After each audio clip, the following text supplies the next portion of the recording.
Salut la famille, ça va ou quoi? Moi, ça va super, je suis en super forme et aujourd'hui, on se retrouve à nouveau pour une nouvelle vidéo ce dimanche pour, encore une fois, 3 threads d'horreur que vous appréciez tant.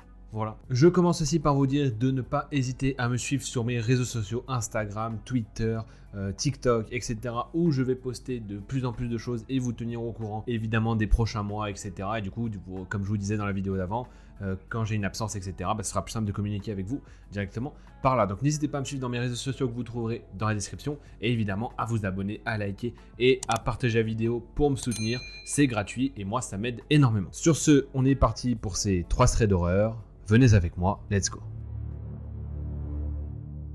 La première histoire, c'est l'histoire de Jeanne. Elle a 17 ans et elle nous explique qu'elle a déménagé en Guyane alors qu'elle avait 7 ans. Elle nous explique aussi que ses parents travaillent en tant que marchands de légumes dans les marchés, etc. Et que souvent les week-ends, sa sœur, elle-même et ses 2 frères vont les aider. Le problème, c'est que voilà, on est grosso modo en 2020, le Covid arrive et qui veut dire Covid et début du Covid veut dire confinement. Donc, comme c'est un confinement total, eh ben, les parents donc de Jeanne ne travaillent plus du tout. Voilà qu'arrivent donc les grandes vacances en Guyane et les parents de Jeanne trouvent un emploi dans une station-service où ils vont pouvoir vendre leurs légumes toute la semaine. Donc, contrairement au moment où ils faisaient que les marchés, là, ils vont pouvoir travailler toute la semaine et du coup reprendre leur activité et du coup rentrer de l'argent, ce qui est quand même relativement important en général. Elle nous explique qu'au départ tout allait bien, Jeanne comme d'habitude aide ses parents le week-end sur la station-service et que comme elle travaillait sur cette station, elle voyait souvent les employés et directement l'intérieur de la station, etc. Voilà, elle les voyait souvent, ils venaient remplir les voitures, etc. Parce que vous savez, souvent dans les DOM, comme moi par exemple qui habite à La Réunion, c'est les personnes qui viennent vous servir de l'essence et tout ça. Et voilà le début du cauchemar, puisqu'en fait il y avait un employé sur cette station qui la mettait particulièrement mal à l'aise, puisqu'il n'arrêtait pas de la fixer de manière assez bizarre, plutôt malsaine. Mais en même temps, Jeanne se dit que c'est sûrement pas vraiment ça, parce que bon, à ce moment-là, elle est jeune, donc elle l'est encore, mais je veux dire, elle est encore plus jeune. C'est une jeune adolescente, bref, elle s'inquiète pas trop au départ de ça, elle se dit que bon, elle doit se faire des films. Un jour, où elle aide ses parents, elle décide d'aller dans la station pour s'acheter une canette, et comme par hasard, à la caisse, c'est ce mec qui arrête pas de la fixer. Bon.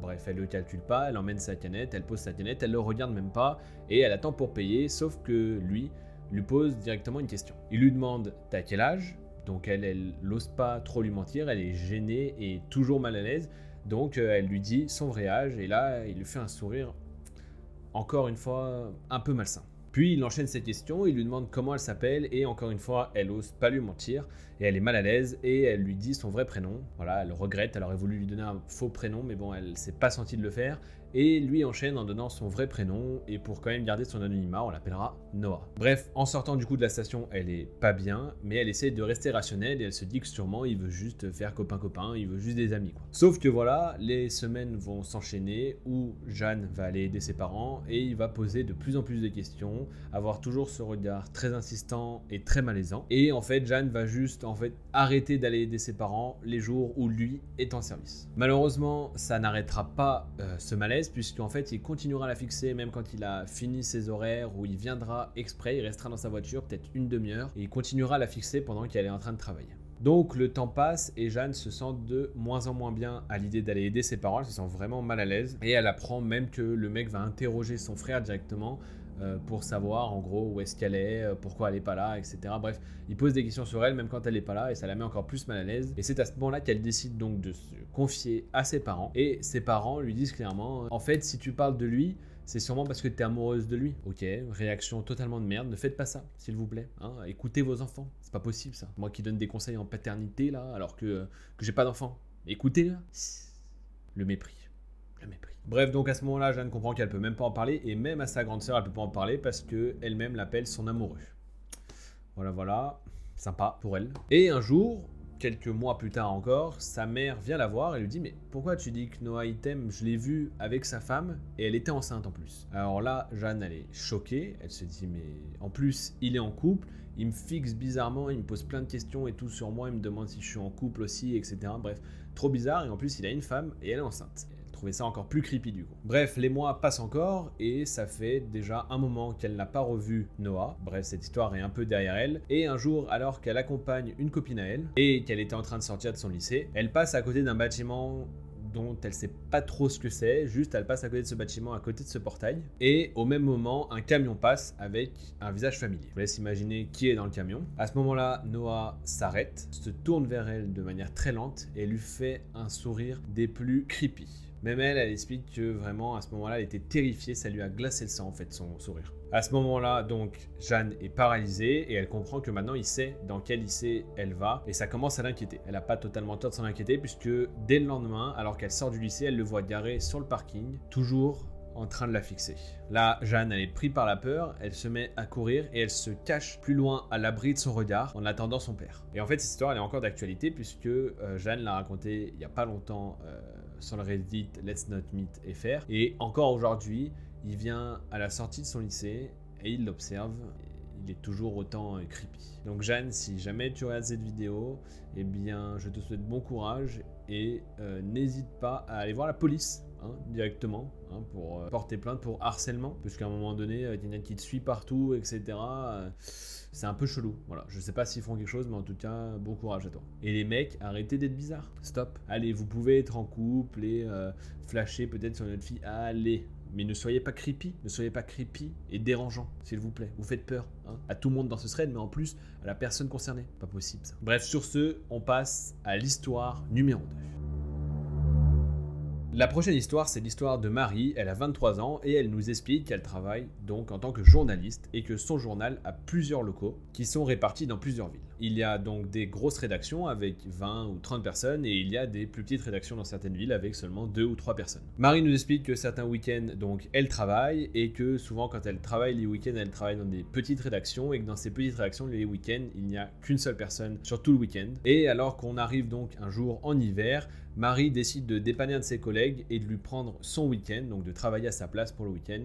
Et elle se dirige donc vers une rédaction, une petite rédaction aussi, où elle va être toute seule pour le week-end, mais dans laquelle elle n'est jamais allée. Elle nous explique que ses bureaux donc sont assez écartés de la ville, donc ils sont assez isolés, et que le bâtiment ressemble à une sorte de grand bâtiment médical. Il y a des baies vitrées, des fenêtres un peu partout, il y a plein de couloirs un peu sinueux qui partent à droite à gauche, bref, c'est un peu un labyrinthe. Elle nous explique aussi que donc le bâtiment est construit de manière à ce qu'il y ait un bureau en fait au centre et que normalement il y ait toujours quelqu'un en gros à l'accueil pour vous guider dans le bâtiment et vous dire grosso modo où est-ce qu'il faut aller, parce qu'en fait c'est un bâtiment, je ne l'ai pas précisé avant, mais de coworking, c'est-à-dire qu'il y a plein d'entreprises qui louent plusieurs parties du bâtiment, plusieurs bureaux, etc. Sauf que là, comme elle nous l'explique, on est dimanche et il n'y a personne à l'accueil, donc elle est vraiment toute seule dans le bâtiment, et donc elle nous explique un bâtiment très sinueux et assez grand, aucune personne apparaît dans tout le bâtiment. Elle nous dit que c'est une recette parfaite pour une histoire bien creepy. Et c'est vrai, ça pourrait être le début d'un synopsis de film d'horreur.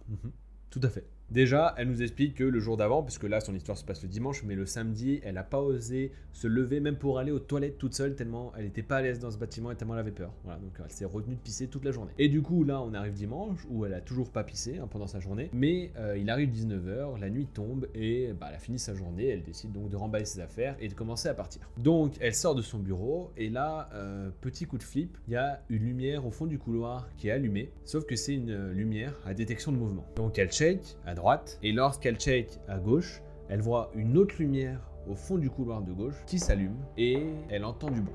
Elle nous dit pile ce qu'elle avait pas envie de voir. Et on peut le comprendre, seule dans un bâtiment de nuit, je vous dis vraiment c'est un film d'horreur le truc. Donc elle entend du bruit, mais en plus de ça, elle voit l'ombre de quelqu'un sur le mur qui se déplace. Marie nous explique qu'elle aurait pu ignorer le problème. Le seul souci en fait, c'est qu'elle est obligée de passer par cet endroit-là pour sortir et rejoindre le parking.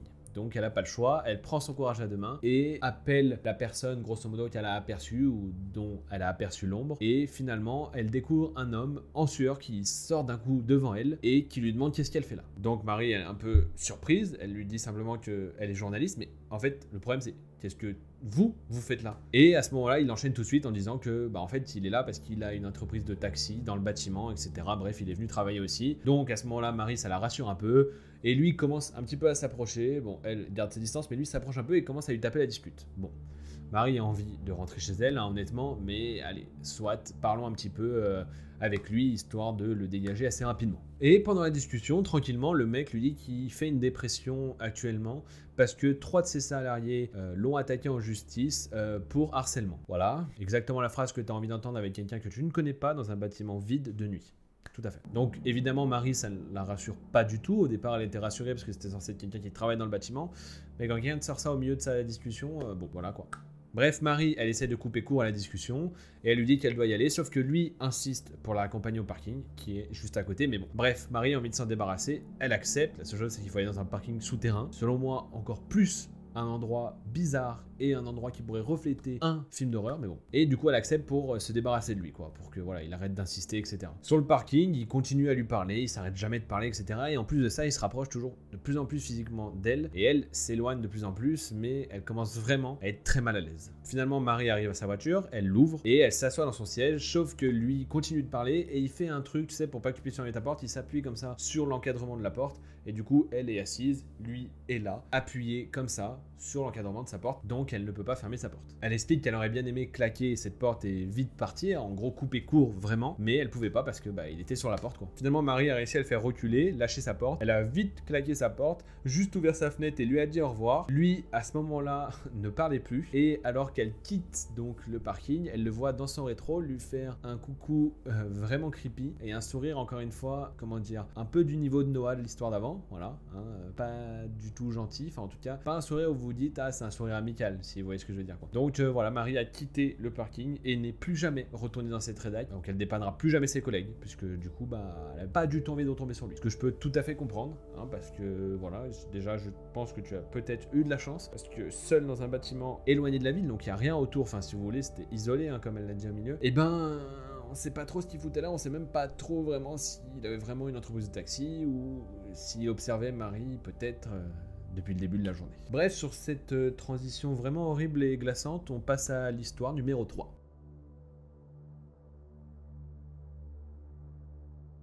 La prochaine histoire et dernière histoire, c'est l'histoire donc de Noémie et elle nous explique qu'elle se déroule alors qu'elle est en vacances chez ses parents à la campagne. Elle nous explique qu'à la campagne, elle a 2 poneys à elle, qu'elle sort régulièrement dans les champs autour, etc. Mais plutôt en fin de journée pour ne pas croiser grand monde parce qu'apparemment ils sont assez sensibles. Donc en gros, moins elle croise de monde, moins ils auront peur et moins il y aura de problème aussi, moins ils risquent d'avoir peur. Elle explique que ce jour-là, donc elle était partie comme à son habitude promener ses poneys et qu'elle les laissait manger et boire à une sorte d'intersection, etc. Et qu'il était environ 20h. Donc comme c'est l'été, il fait pas encore nuit, mais bon voilà, c'est le début de soirée on va dire. Noémie nous explique aussi que c'était le lendemain d'une soirée qu'elle avait passée avec des copines et du coup elle était un peu fatiguée, un peu dans la lune, bref elle faisait attention à rien. Au bout d'un moment, elle voit ces 2 poneys qui fixent une direction, une route et au début, Noémie elle relève pas trop ça puisqu'elle se dit que comme ces poneys sont assez sensibles de base, il doit encore avoir entendu un petit truc, etc. Bref, qui doit les perturber. Sauf que voilà, quelques minutes après, exactement à l'endroit où regardaient ces poneys, il y a un mec sur un scooter qui arrive, qui a l'air vraiment bizarre. Et à partir de là, Noémie est pas du tout à l'aise. Elle a une très mauvaise vibe. Elle dit que de loin, il avait à peu près la trentaine, c'est ce qu'elle estime, et qu'il avait pas l'air très net, soit drogué, soit alcoolisé, parce que déjà il faisait des zigzags, en plus il mettait des à-coups d'accélérateur, etc. Bref, c'était assez bizarre.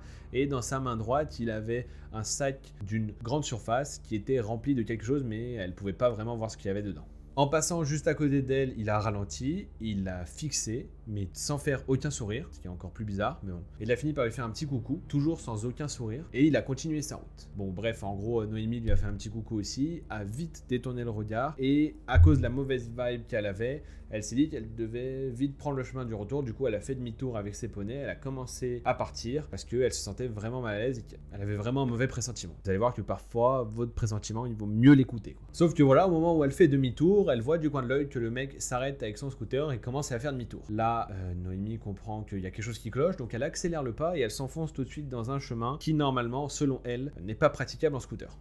Normalement.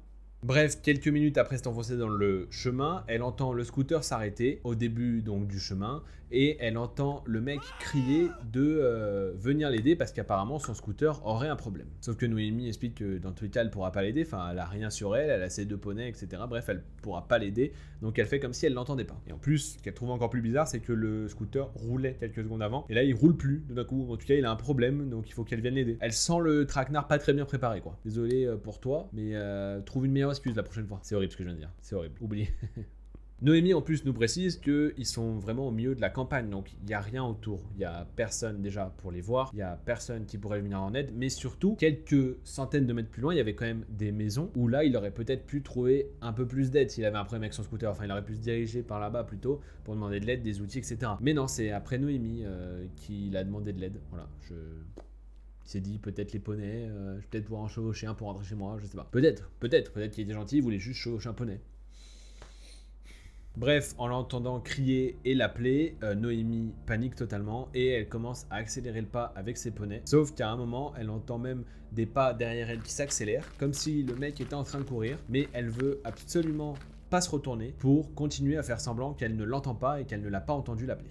Elle explique qu'une trentaine de secondes plus tard, elle n'entend plus aucun bruit, elle voit plus personne la suivre, etc. derrière elle, donc ça la rassure un peu, elle recommence à marcher normalement et elle se dit que bon bah peut-être qu'il n'était pas si méchant, peut-être qu'il avait vraiment besoin d'aide et je sais pas, il savait pas trop à qui s'adresser, bref.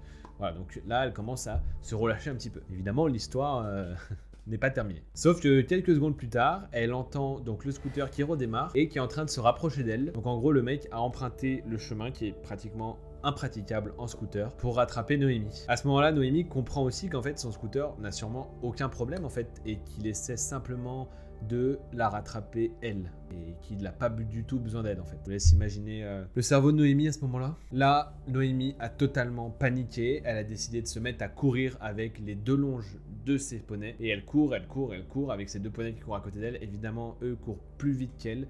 Donc elle essaie de rester accrochée aux longes pour essayer d'aller aussi vite qu'eux, mais bon, elle explique que de l'extérieur ça devait être vraiment marrant à voir, de la voir courir. Et au bout d'un moment, au bout d'une dizaine de minutes de sprint, ce qui est déjà énorme, elle finit par s'arrêter et elle ne voit plus personne. Noémie se cache un petit peu sur la forêt juste à côté et écoute, mais elle n'entend plus rien. Et heureusement pour elle, elle n'entendra plus jamais parler de ce mec et même elle le verra plus jamais en fait, donc tant mieux. Soit tu cours très très vite, soit lui il a galère trop dans le chemin et bah peut-être t'as très bien fait de prendre ce chemin du coup, parce que si tu dis qu'il était pratiquement impraticable en scooter, bah, c'est peut-être ça qui t'a sauvé. Hein. Que apparemment en effet son scooter n'avait pas de soucis s'il a pu le redémarrer et te suivre dedans. Noémie nous explique qu'elle a plusieurs théories, que soit en fait il avait un crush sur elle, donc il voulait essayer de la draguer, etc. Mais elle explique que vu leur différence d'âge c'était un peu bizarre. Oh Noémie, t'inquiète pas, il y en a qui en ont rien à foutre. Voilà, tu peux avoir 15 ans, il peut en avoir 40. What else, j'ai envie de dire. Qui ne veut rien dire dans ce contexte, mais vous avez compris. Ou alors, un autre truc pas forcément plus jojo, on va dire, c'est qu'il voulait lui parler de ses poneys et que c'était peut-être la personne qui, à l'époque, dans son village, était accusée de mutiler des chevaux. Voilà, mais du coup, il voulait peut-être se renseigner dessus parce que peut-être qu'il voulait leur faire du mal aussi. Alors, entre les mecs qui mutilent des animaux et les mecs qui te suivent avec un scooter dans des chemins bizarres, je sais pas c'est quelle ville, mais peut-être dis-le en commentaire qu'on n'y aille pas, ça peut être sympa. Ou alors, encore une fois, il voulait faire semblant que son scooter était en panne pour qu'elle relâche son attention et que peut-être il la pique avec une seringue et qu'il fasse d'autres choses en fait. Bah sachez que c'est possible, hein, parce qu'apparemment j'ai entendu des news comme quoi en boîte il y a des gens qui se prenaient des coups de seringue de GHB, c'est ouf la vie, les mecs sont malades. Et voilà, c'est déjà la fin de cette vidéo. J'espère qu'elle vous a plu. Hein, j'espère que ça vous a plu. C'est 3 threads d'horreur vraiment différents. Hein, finalement, bon, toujours avec des mecs souvent un peu creepy en réalité, mais bon, dans des contextes vraiment différents. Ça part souvent quand même d'une meuf seule et d'un mec. J'ai l'impression que c'est un petit peu la recette habituelle, ce qui est triste en soi. Nous sommes restés des hommes de Néandertal. Hein. Nous voulons manger, boire et baiser. Voilà. Je sais pas du tout comment finir cette vidéo après avoir dit ça. Bref, j'espère vraiment que ces histoires vous ont plu. Encore une fois, n'hésitez pas à vous abonner, à liker et à partager la vidéo. Moi, ça m'aide énormément. Et pour vous, c'est gratuit encore une fois. Suivez-moi sur tous mes réseaux sociaux que vous trouverez en description. Et sur ce, je vous dis à dimanche prochain pour une nouvelle vidéo. Je vous fais des bisous la famille.